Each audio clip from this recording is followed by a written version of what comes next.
Unasemaje Jackson? Ndio niongea naye, yeye ndo kaniambia nije hapa. Kuna kitu gani kibaya ambacho nimefanya na shemeji umekiona pale? Umefika hapo tena nikwambia mama umekaza. Muda wote huu unaongea na maana unisikilize mwanangu. Unakumbuka ile jambo uliloniambia nimwambie Mudrik? Vipi, umeongea na Jackson kwamba unafika hapa? Wanaume siku hizi ni waongo.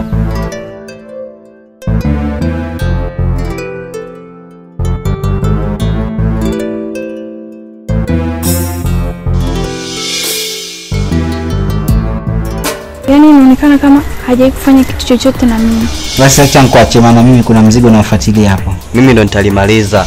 Umemwambia? Au ndo unaenda kungata kucha maana nakujua? Uko mbali sana, unawaza nini? Hamna shida shem, niambie tu kitu gani hicho? Nikimchukua sinaongezea matatizo tu.